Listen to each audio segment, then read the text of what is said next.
السلام عليكم ورحمة الله وبركاته. الحمد لله رب العالمين،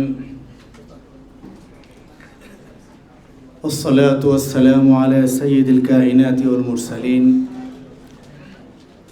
وعلى آله وأصحابه أجمعين ومن تبعهم بإحسان وإيمان إلى يوم الدين. أما بعد فأعوذ بالله من الشيطان الرجيم. بسم الله الرحمن الرحيم. وما أرسلناك إلا رحمة للعالمين.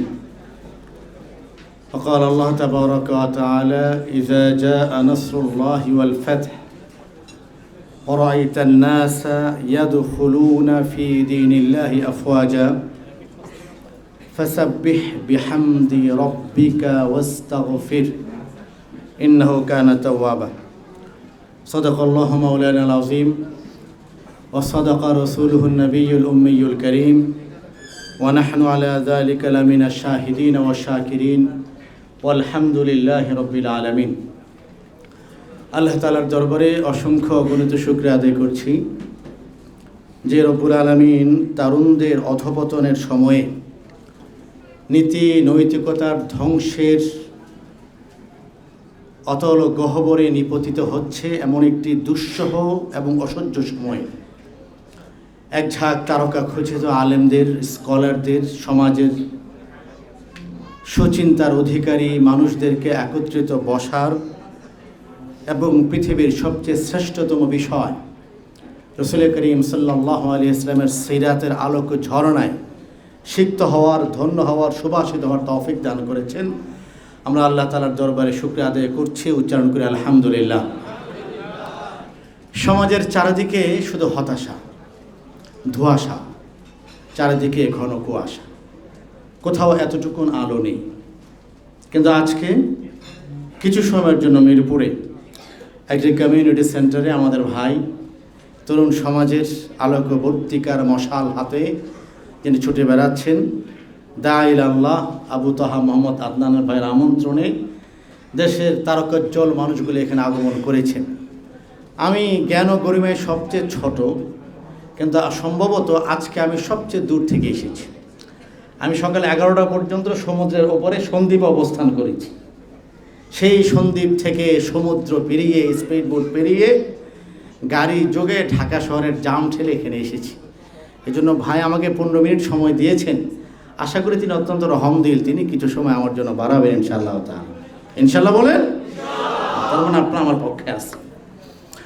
মুহতারাম হাজিরিন, আমি আজকে অত্যন্ত আশান্বিত এই কারণে যে সময়ে তরুণ সমাজকে ধ্বংস করে দেওয়ার নানা উপায় উপকরণ চলছে, চক্রান্ত চলছে।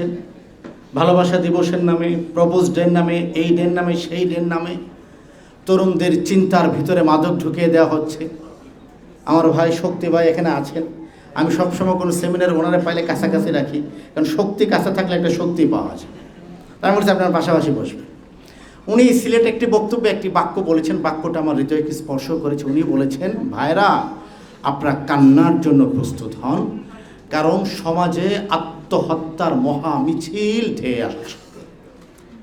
আপনারা দেখেছেন একজন বাবা এবং মা কতটা হতভাগ্য হতে পারে যে একটা দুর্ঘটনায় তার কলিজার টুকরা মেয়ে মারা গিয়েছে, কিন্তু আধুনিক সভ্যতার মুখোশ পরা কালপিটদের চক্রান্তে ফাঁদে পা দিয়ে সেই মেয়েটির লাশ আজকে তার মা এবং বাবা ফেরত পাচ্ছে না। হিন্দু না মুসলমান, এই তর্ক চলছে এখন পর্যন্ত। এর চেয়ে আফসোস আর পরিতাপের বিষয় কি হতে পারে? মা কাঁদছে, আপনি দেখেছেন তার মায়ের চেহারা, হিজাব পরা নেকাবি মা।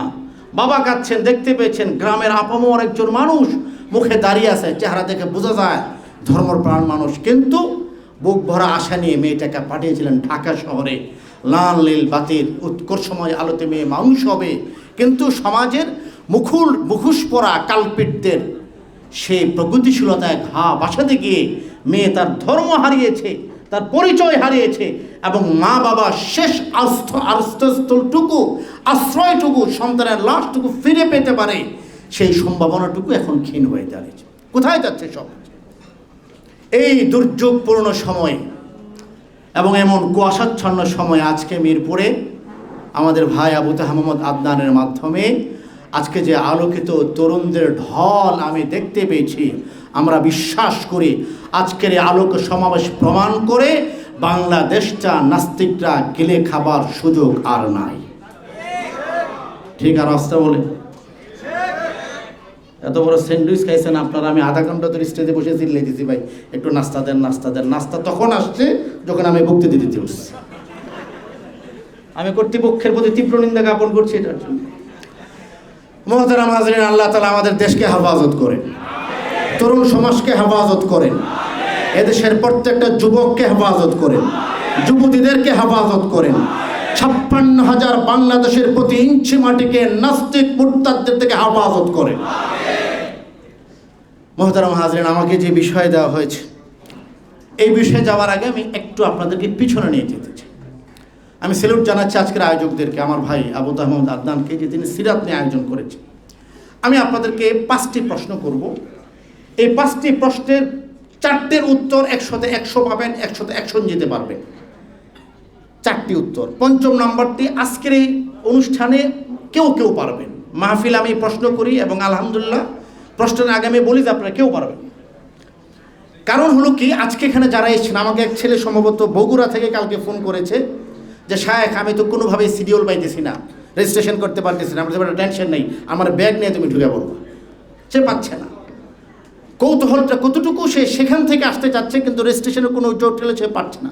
আমি আয়োজকদের কারোর সঙ্গে যোগাযোগ করে পরে তাকে আসার জন্য সুযোগ করে দিয়েছি। মানুষের জ্ঞানের ক্ষুধা 2টা, একটা হলো তার কলবে, আরেকটা তার কানে। কানে কোনটা? যেটা শুনতে ভাল লাগে। আপনারা আলোকিত তরুণ, আপনারা ছাড়াও এক শ্রেণীর তরুণ আছে, সারাদিন মাথায় হালকা জিকিরের মতো নাড়তে থাকে, হেডফোন লাগানো আছে না নাই?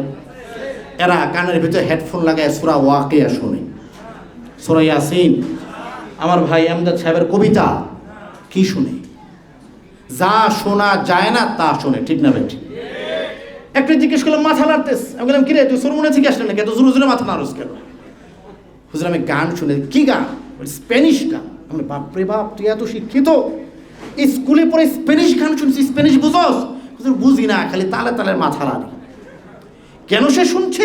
কারণ তার শুনতে ভাল লাগতেছে। ক্ষমা করবেন, আজকে আমাদের ধর্মীয় সমাবেশগুলির কোনো কোনো জায়গায় আমাদের বন্ধুদের ধারণা হলো ওনারাও শুনতে থাকেন, বক্তা সাহেব সুরে সুরে বলতে থাকেন, তারা সুরে সুরে দুলতে থাকে, মাহফিল শেষ আমার মতো পকেট গরম করে চলে আসে।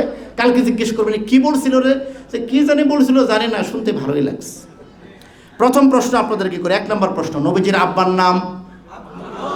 হ্যাঁ, 10-এ 10, মারহাবা। নবীজির আম্মার নাম? দাদার নাম? দুধ মায়ের নাম? কয়টা গেল? 4টায় 10-এ 10। এবারের সেই প্রশ্ন আমি মনে করি আপনারা অনেকে পারেন। স্টেজের মেহরবানি করে আপনারা কেউ হাত তুলবেন না, যারা পারেন তারা হাত তুলবেন, মুখে বলবেন না। একটু পিছন থেকে আসে, এটা মিরপুর 11 নম্বর তো, এই ধরেন কাজীপাড়া থেকে আসে। নবীজির দাদার নাম? এই জায়গাটা একটু বলেন তো, নবীজির দাদার নাম আসলে কি আব্দুল মুত্তালিব? কয়জন জানেন যে আব্দুল মুত্তালিব না? হাত তোলেন। 3 থেকে 4টা হাত উঠেছে। তার মানে হলো তোহা ভাইয়ের এই সিরাত সেমিনার প্রতি বছর 2বার করে করতে হবে, ইনশাল্লাহ। বলেন স্যান্ডউইচ খাওয়ার পরে ইনশাল্লাহ একটু জোরে বলবেন না? নবীজির দাদার নাম যেটা জানেন সেটাই বলেন। দাদার নাম আব্দুল মুত্তালিব। এবারে আমার প্রশ্ন, শুধু হাত তুলবেন যে উত্তর জানেন। নবীজির দাদির নাম? 1টা হাত, 2টা হাত, 3টা হাত, 4টা হাত, 5টা হাত রাখেন। এই জায়গাটা আমি আপনাদেরকে স্পষ্ট করে ধরাতে চেয়েছি। কারণ কি? কারণ হলো আমরা যেটা কানে শুনি সেটাই আমাদের ভালো লাগে। মিলাদে হুজুর পরে নবীজির আব্বা আব্দুল্লাহ, নবীজির আম্মা আমেনা, নবীজির দুধমা হালিমা, গরম গরম জিলাপি, ব্যাস। হুজুরও দুলে, আমরাও দুলি। একবারও চিন্তা করি না যে রাসূল করিম সাল্লাল্লাহু আলাইহি ওয়াসাল্লাম তার মাকে হারালেন, তার বাবাকে হারালেন। এই রাসূল শিশু নবী, তিনি তার ঘরে দাদার আন্তরিকতায়, দাদার ছত্র ছায় লালিত পালিত হন, কিন্তু সন্তান লালন পালেন দাদা না দাদি। কথা বলেন। আপনাদের বাচ্চা কাচ্চা যাদের আছে, এখানে তো যে আমার ভাই হাত তুলেছিল, অধিকাংশ আনমেরিড, প্রশ্ন করাটাও মুশকিল। বাচ্চা কাচ্চা যাদের আছে, তোহা ভাইয়ের বাচ্চা, উনি পালে না ওনার বউ পালে? ওনার সম্পর্কে কেমনে বলেন যে না, মানে উনিই পালে? বাচ্চাগুলো নিয়ে উনি বসে আছে। বাচ্চা পালে কে? স্বামী না স্ত্রী?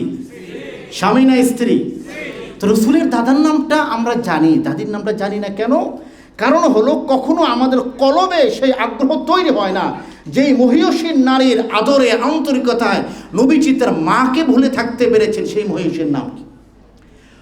একটা কিতাবে এসছে, এটার সোর্স কতটুকু সত্যায়িত আমি জানি না, কিতাব এসছে সিরাতের কিতাবে। তিনি বলেছেন যে রাসূল করিম সাল্লাল্লাহু আলাইহি ওয়াসাল্লাম তার দাদির আচরণে এতটা বিমুগ্ধ ছিলেন, তিনি চিন্তা করেছেন আল্লাহ যদি আমাকে মেয়ে দেয়, আমি একটা মেয়ের নাম রাখবো আমার দাদির নামে। দাদির নাম কি বলছেন? ফাতেমা। জানেন না কয়জন? হাত তোলেন আজকে, এখন তো সবাই জানেন, আগে থেকে জানতেন না কয়জন? আলহামদুলিল্লাহ। আমি মনে করি যে তহাবের আজকের সেমিনার সফল, অথবা আমরা সাগরাতরা বিফল, যে এই জায়গাটা আমাদের টাচ করেনি। বলেন তো হযরত আলীর মার নাম কি? শুধুমাত্র এই দক্ষিণ উত্তরা না দক্ষিণ মিরপুর বলেছি। এটা কেন জানি না, কারণ হলো ফাতিমা সেই মহিয়সী নারী, যেই নারী রাসূল করিম সাল্লাল্লাহু আলাইহি ওয়াসাল্লামের জন্য খাবার বিছিয়ে বসে থাকতেন। আলী আছে, জাফর আছে, আকিল আছে, উম্মে হানি আছে, আবু তালেব আছে, শুধু মোহাম্মদ নেই। উনি বলতেন খাবার দেওয়া হবে না, ওয়েট কর। অনেকক্ষণ পরে রাসূল এসেছেন, ইয়া মুহাম্মদ নাহনু নানতাজিরু লাক, হে মুহাম্মদ আপনার জন্য অপেক্ষা করেছি। রাসূল আসতেন, অবাক হয়ে যেতেন, আচ্ছা আমার জন্য আমার চাচি এতটা আন্তরিক, তিনি দস্তরখানায় পিছিয়ে বসে রয়েছেন। রাসূলের বুকটা ফুলে উঠত। এই দুটো চিত্র আমি আপনাদের সামনে এ কারণে আনলাম যে দু ধরনের জ্ঞানের ক্ষুধা, একটা কলবে আর একটা কানে। আমার ভাইরা যে ওয়াদা করেছেন সিরাতকে পড়বেন, এই কারণ হলো এটা, আপনি যেন আপনার কলবের ভিতরে, অন্তরের ভিতরে সিরাতের ক্ষুধা, সিরাত জানার আগ্রহ অনুভব করেন। কানের ক্ষুধা তো বাংলাদেশের সবচেয়ে বেশি বেদাতিরা পূরণ করতেছে। সুরে সুরে, দাঁড়িয়ে, বসে, শুয়ে, চিত হয়ে, কাঠ হয়ে, নানানভাবে তারা দূরত করতেছে। মহতারাম হাজরিন, আমি 2 মিনিটে আমার শুধু বিষয়টা একটু টাচ করব। আমাকে হলুদ কার্ড দেওয়া হয়েছে, মহতারাম আলোচনা সংক্ষেপ করুন। এটা ভালো হয়েছে, আমার খিদাও লাগছে, আবার টেলিভিশনে লাইভ আছে। হিজরতের সূচনা বই একরকম বলে, আমি আপনাকে আরেক রকম বলি। হিজরতের সূচনা প্রেক্ষাপট বই বলে, রাসূল করিম সাল্লাল্লাহু আলাইহি ওয়াসাল্লাম মক্কি জিন্দেগির শেষে মদিনার জিন্দেগির শুরু, আমি এটা বলি না। আমি সিরাতের ক্ষুদ্র একজন পাঠক, আমি ভিন্নভাবে বলি। নবীজির জীবনকে আপনি চাইলে খুব সংক্ষেপভাবে 4 ভাগ করতে পারেন। এক ভাগ হলো জন্ম থেকে বিয়ে, দ্বিতীয় ভাগ বিয়ে থেকে নবুয়ত, তৃতীয় ভাগ নবুয়তের পরে 2 ভাগ মক্কি জীবন, মাদানী জীবন, সংক্ষেপে 4 ভাগ। হিজরতের সূচনা আপনি বলতে পারেন হিজরতের প্রথম মাসে রবিউল আউয়ালে রাসূল হিজরত করেছেন, আমি এটা বলতে চাই না, আমি আপনাকে পিছনে নিয়ে যেতে চাই। আপনি বলতে পারেন যে আকাবায় যখন হযরত আব্বাসের নেতৃত্বে 72 জন পুরুষ 2 জন নারী এসলো, সেই অন্ধকার রাতে একটা গৃহের মধ্যে মদিনার ইসলামের আলোগুলি জ্বলিয়ে উঠলো, আমি এখান থেকে আমি আরও পিছনে যেতে চাই। হিজরতের প্রেক্ষাপট আরও পিছনে যান। সেটা কোথায়? রাসূল করিম সাল্লাল্লাহু আলাইহি ওয়াসাল্লাম তায়েফে গেলেন। 2 কারণে তিনি তায়েফে গিয়েছেন। আমার কাছে আমার যতটুকু ধারণা, তায়েফ নিয়ে কেউ অনেকে আলোচনা করেছেন, আমি সেটা করতে চাই না। 2 কারণে গিয়েছেন। একটা হলো শারীরিক শক্তি, যেটা ছিল হিজরত পরবর্তী রাসূল করিম সাল্লাল্লাহু আলাইহি ওয়াসাল্লাম সবচেয়ে বড় বিষয়। ব্যাকআপ দরকার ছিল, ব্যাকআপ। মক্কায় 2টা ব্যাকআপ ছিল, একজন হলো হযরত রাসূলের চাচা আবু তালেব, এই ব্যাকআপ চলে গেছেন। বিতর্কত একটা ব্যাকআপ ছিল হযরত খাদিজা, তিনি অন্তকাল করেছেন। রাসূল করিম সাল্লাল্লাহু আলাইহি ওয়াসাল্লামের একটা মানসিক শক্তি ব্যাকআপ দরকার ছিল, এই ব্যাকআপের জন্য তিনি গেলেন তায়েফে। 2 নাম্বার হলো মনটা ভিতর থেকে খুব নীরব ছিল, কারোর যদি একটু সহযোগিতা পাই। রাসূল তায়েফে গিয়ে দুটোই হিতে বিপরীত হলো, শারীরিকভাবে রক্তাক্ত হলেন এবং রাসূলের মখমল হৃদয় চূর্ণ বিচূর্ণ হয়ে গেল, রক্তাক্ত হয়ে গেল। তখন রাসূল করিম সাল্লাল্লাহু আলাইহি ওয়াসাল্লাম সেই বিখ্যাত স্থান তায়েফে, আল্লাহ রাব্বুল আলামিন আজকের এই তহা জিন্নুরাইন ইসলামিক সেন্টার না অনলাইন একাডেমির সঙ্গে যারা যুক্ত, প্রত্যেককে জীবনে একবার তায়েফের পবিত্র মাটি স্পর্শ করার তৌফিক দান করুন। আপনি যাবেন তায়েফে, দেখার জন্য নয়, মসজিদে আকদাস যাবেন, নবীজির রক্তের পবিত্র সুঘ্রাণ নেওয়ার জন্য যাবেন। যে মসজিদে আকদাসের সামনে দাঁড়িয়ে রক্তাক্ত ছিলেন রাসূল, রাসূলের জুতা মুবারকের সঙ্গে পা এভাবে লেপ্টে ছিল। আরেকজন আগন্তুক আকদাস কিছু আঙ্গুর নিয়ে এসেছিল। রাসূল করিম সাল্লাল্লাহু আলাইহি ওয়াসাল্লাম তায়েফের ময়দানে দাঁড়িয়ে আকাশের দিকে অশ্রুসিক্ত চোখে রক্তাক্ত হৃদয়ে যে দোয়াটা করেছিলেন, খুলুন বুখারী শরীফের মধ্যে দোয়া ও তায়েফ নামে একটি আলাদা চ্যাপ্টার আছে। সেখানে রাসূল করিম সাল্লাল্লাহু আলাইহি ওয়াসাল্লাম কোন কোন বাক্যে, কোন কোন আকুতিতে, কোন কোন মিনতিতে, কোন কোন চমৎকার বাক্যের মাধ্যমে কান্নাগুলি আসমানের ঠিকানায় প্রেরণ করেছিলেন, বাক্যগুলি লেখা আছে। একটি শব্দ শুনে আমি আপনাদের হৃদয়ে রেখে যেতে চাই। রাসূল বলেছিলেন আকাশের দিকে তাকিয়ে, ইলা মান তাকিলুনি, আল্লাহ মক্কা থেকে বিতাড়িত হলাম, সেখানে আপনরা পর হয়েছে, পররাও আমার বিরোধিতা করছে। আসলাম তায়েফে, কোনো না কোনোভাবে সান্ত্বনা পাবো, সেটাও পেলাম না। সান্ত্বনার পরবর্তীতে আঘাত পেলাম, পাথর আসলো, সেই পাথর তো গাকে রক্তাক্ত করেছে, কিন্তু অসহায়ত্বের কারণে আমার হৃদয় চূর্ণ বিচূর্ণ হয়ে গেছে। ইলামান তাকিলুনি, আল্লাহ আপনি কাকে আমার উকিল বানালেন, কাদের কাছে আমাকে প্রেরণ করলেন? আপনি হিজরতের প্রেক্ষাপট জানতে চান, আপনি তায়েফ থেকে শুরু করুন। মুহাদ্দিসিনে কেরামগণ বলেছেন রাসূল করিম সাল্লাল্লাহু আলাইহি ওয়াসাল্লাম মদিনার রাজত্ব, নবীজির মেরাজের মর্যাদা, নবীজির ফতে মক্কা, ইসলামের কিয়ামত পর্যন্ত অবিচল পথ চলা, সকল কিছুর প্রেক্ষাপট হলো তায়েফের দোয়া। সেই মসজিদে আদ্দাসের সামনে আঙ্গুর বাগানে রাসূল করিম সাল্লাল্লাহু আলাইহি ওয়াসাল্লাম কান্নার যে আকুতি ছিল, অশ্রুর যে মিনতি ছিল, সেই দোয়া রব্বুল আলামিন কবুল করেছেন। আর জিব্রাইলকে বলেছেন, জিব্রাইল আমার রাসূল জানতে চাচ্ছেন ইলামান তাকিলুনি, কাকে আমি তার অভিভাবক বানিয়েছি, তুমি যাও আমার পক্ষ থেকে মেরাজের ঘোষণা নিয়ে যাও, আর বলো হে রাসূল, আদম থেকে নিয়ে ঈসা পর্যন্ত কোন নবীকে আল্লাহ তাআলা কার অভিভাবকত্বে তারা পৃথিবীতে গিয়েছেন এটা দেখার সুযোগ করে দেননি। আপনি একজন মানুষ, আপনি প্রথম নবী, আপনি প্রথম রাসূল, সাইয়্যিদুল আউওয়ালিন ওয়াল আখিরিন ওয়া ইমামুল মুরসালিন ওয়া খাতামান নাবিয়্যিন ওয়া রাহমাতাল লিল আলামিন। আপনি সেই মহান সত্তা রব্বুল আলামিন স্বয়ং আপনাকে তার আরশ পরিদর্শন করার আমন্ত্রণ জানিয়েছেন। এজন্য মুহতারাম হাজরিন, সিরাতের পাতায় পাতায় সুবাস, সিরাতের পাতায় পাতায় কান্না, সিরাতের পাতায় পাতায় ভালোবাসা, সিরাতের পাতায় পাতায় জীবন শক্তি। আমরা মনে করি সিরাতের আলোতে যদি আমাদের সন্তানরা জেগে ওঠে, তাহলে কোনো নাস্তিক, মুরতাদ, তাগুত আর বাতিল আমাদের সন্তানদেরকে অন্ধ বানাতে পারবে না। ঠিক না বেঠিক?